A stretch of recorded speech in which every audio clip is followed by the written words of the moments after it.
How times. Super pumped. The battle for Uber is just one of the many dramatizations of major Silicon Valley downfalls that have made headlines in recent years.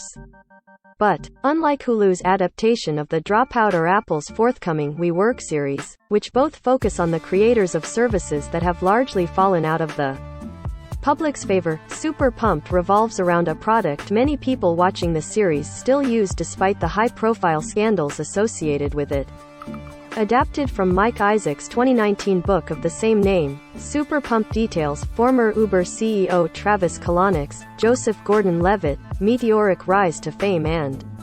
eventual ousting from the company in 2017 amid rising concerns about sexual harassment in the workplace, deceiving drivers about wages, user privacy violations, and a cavalcade of other problems. Though these and other pieces of Uber's history have already been unpacked through multiple years' worth of reporting, Super Pumped presents them all as fresh puzzle pieces that fit together to form a picture depicting Kalanick as an embodiment of everything that can make unicorn founders as successful as they are reviled. The idea that being an abrasive asshole, the show's words, is key to making it in Silicon Valley is something Super Pumped's Kalanick readily shares with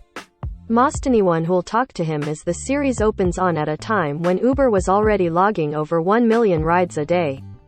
Despite Uber being well past its days of being a startup, Super Pumped's Kalanick can't pull himself out of that scrappy, upstart kind of mindset even as those closest to him, like his girlfriend Angie, Annie Chong, and his mother Bonnie, Elizabeth Shue, repeatedly remind him that he's playing a different game at that point in his career.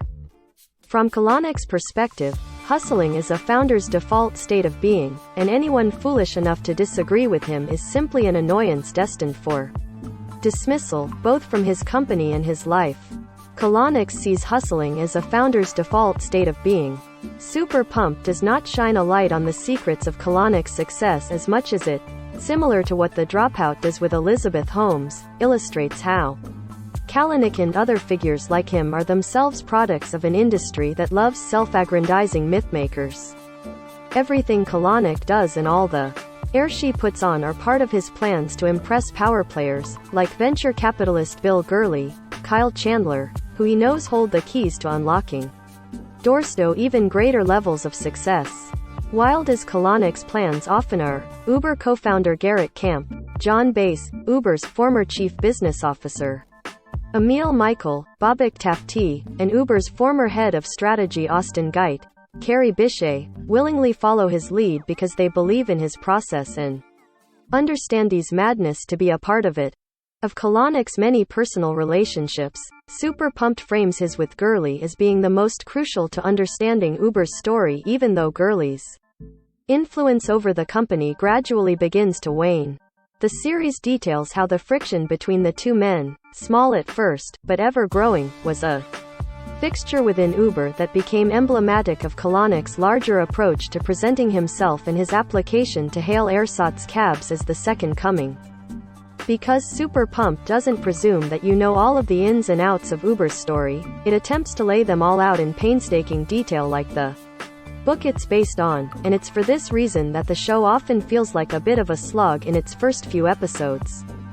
Super Pumped knows that its scenes zooming in on the Uber team hammering out system bugs, and chasing stodgy venture capitalists' money-line skirts aren't especially interesting in and of themselves. So, the show attempts to stylistically amp things up with a torrent of on-screen text, cutaway gags, and moments of bombastic narration from Quentin Tarantino of all people. That and a handful of moments in which people break the fourth wall makes Super Pumped feel like it's trying to be something akin to The Wolf of Wall Street. Super Pumped's prioritization of so-so style over substance wouldn't be so much of an issue were it not for the very serious subject matter the show eventually gets around to focusing on. It's when Super Pumped draws lines between points, like Gurley's concerns about Uber's spending, Kalanick's desire to throw